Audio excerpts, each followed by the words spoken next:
Good evening, everybody. Thank you very much for joining in. This side, Rahul Magan here as the Chief Executive Officer of Treasury Consulting LLP. And here we are going to cover a very important topic, which is the Volatility Index, or shortly known as Volatility Gauge, which is CBOE, Chicago Board of Exchange Volatility Index, which is shortly known as VIX, CBOE VIX. We all understand that there is a huge amount of volatility which is happening in the market, and especially the credit goes to the pre-exit, who is making sure that the market should market should continue to be volatile. I was reading a report wherein it was clearly suggested that the banks has been asked to move, the banks have decided to move out of UK by 2017 and 2017. Although at the same time, we are not saying that it would go down. That London will lose his place as a, I would say, as an offshore financial center. It won't, but at the same time, this reputation will surely get hurt. Now, these all would have definitely impact on the volatility in the market, and to compute the same, we have a standard benchmark which is known as VIX. VIX stands for Volatility Index. Now, CBOE VIX, which is known as CBOE Volatility Index. Now, if you look at the chart here, which is right upfront you, which is the chart which you have here. Now, this chart clearly suggests that the VIX, the CBOE, the Chicago Board of Exchange Volatility Index is extremely volatile. Now you can very well see here the maximum volatility it has touched 50, and that it happened in 2008. Now that happened in 2008. You very well understand that what did happen in the that you very well that it happens roughly September 2015, when we saw the huge volatility in the market. Then it has touched 50, and it was a huge panic here. From where it has taken the mean reverting stand, and you know the meaning of the mean reverting stand, down, down, down, down, down, down, and it reached here, which is approximately 14.25. But there is a golden principle in the world of the volatility index, especially Chicago Board of Exchange Volatility Index, which is that if it is trading over 15, it means there is an issue. As simple as that. And if it is trading under 15, then there is not going to be an issue. Now here is the scene. It is trading over. It is today trading approximately 13, 1 3. It means it is not crossed 15. Another thing which I would like to highlight in this chart is the role of the three technical analysis indicators, which is Bollinger Bands, which is historical volatility, and which is relative volatility index. Please be note that we are not taking relative strength index into consideration, because this makes no sense and not giving the right answer. So we are taking relative volatility index into consideration. Now in this, first of all, let us move one by one, and here the first we would like to cover is the relative, we like to cover the Bollinger Bands. In the Bollinger Bands, we have taken plus minus 2 standard deviation of data, except here where you can see approximately September 2015. Except here, you can very well see that the chart tends to be even, or there is one place where chart tends to be uneven, which is here. And again, it is here. So the first place is here, which is A. Second place is here, which is B. Third place is here, which is C.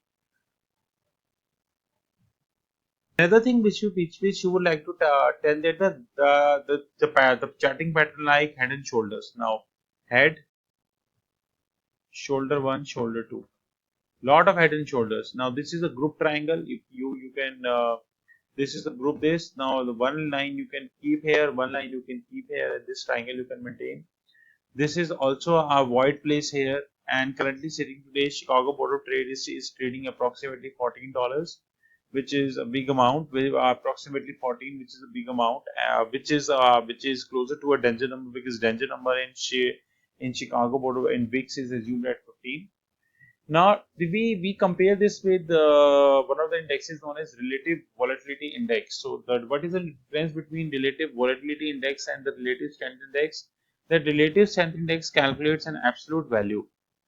On the other hand, relative relative volatility index calculated the volatility. Now what did happen? Now here, if you look at the relative volatility index, and absolutely here, now this is approximately 65. Now it is the ratio is 20 to 80. 20 means you should buy and 80 means you should sell. But currently it is trading at 65. It means effectively no buying and no selling. So currently volatility index is giving you no indication whether the markets would buy, whether you will face a new volatility up or you will face a new volatility down. This is as per the technical analysis. But if you go as per the fundamental analysis, then one thing which clearly you can see is that the volatility tend to increase in near term because of a huge amount of quantitative easing. Central banks are getting dumb, their balance sheets are rising like anything. And tomorrow we are going to cover a video which would suggest you that the emerging economies are emerging economies, emerging economies are now holding more than 60% of the global GDP, which is a very big number.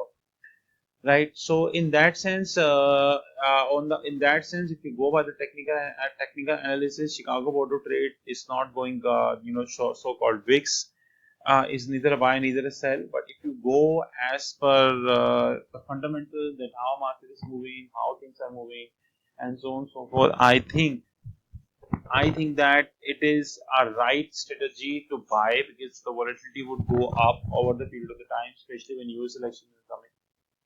Another last thing, if we compare ourselves with this, which is historical volatility, then you would get to know that the averagely it maintains an historical volatility of roughly 20%, which is a big number.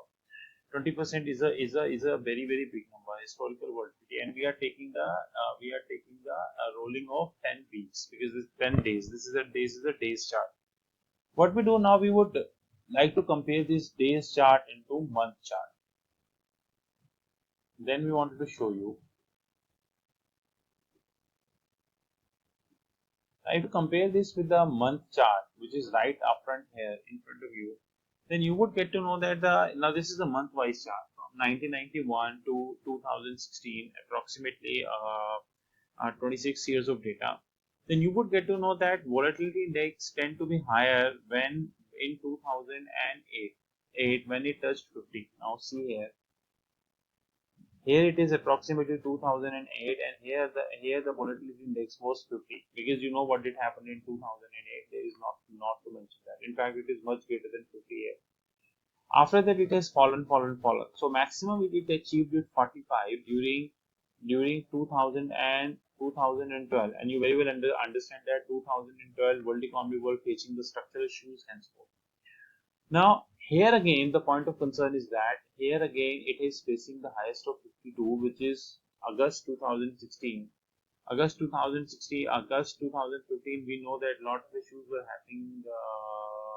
In the financial market. Because of this, the volatility were on the top, the quantitative easing program, the central bank, the bankruptcies, the banking scandals, and a lot of that. So that is why the VIX was higher.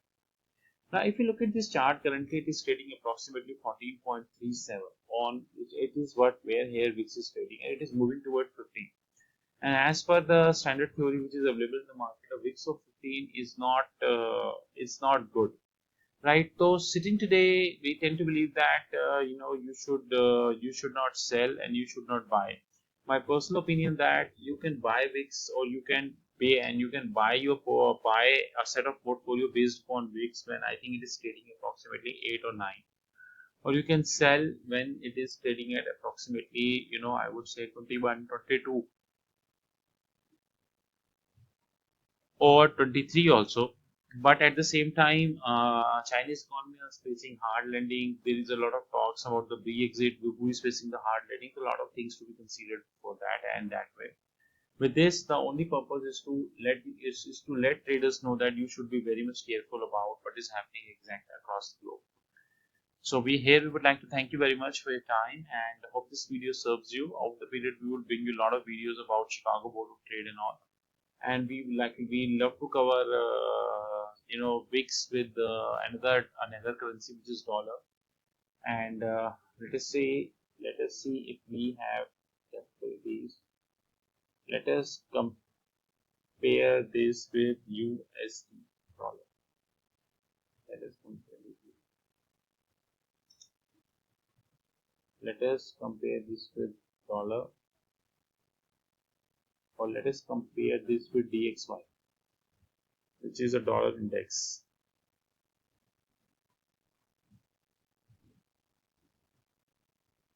Now you can very well see that this is this red line which is right here. This is a DXY, which is a dollar index line, and above one and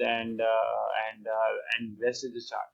You can very well see that the dollar index is not in sync with VIX. Although we should also appreciate the fact that dollar index is having 5 currencies, and all 5 currencies have their respective compositions. So that way dollar index is just more or less a copy of the SDR, except Chinese yuan, because Chinese yuan is not yet given approval.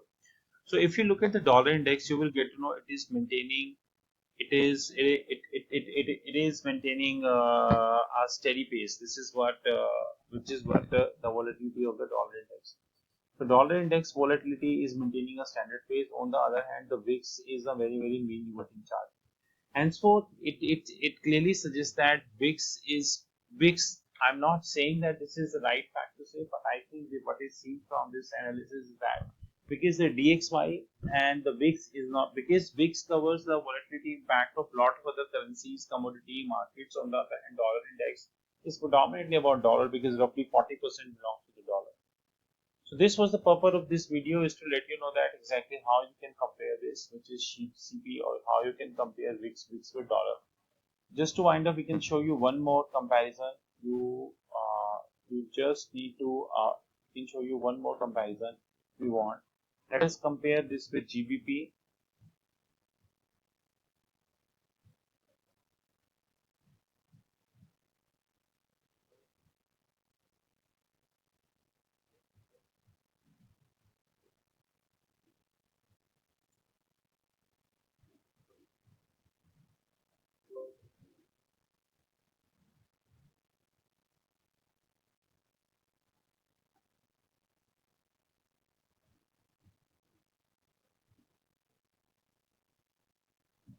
It seems to be some problem. I think there seems to be some problem.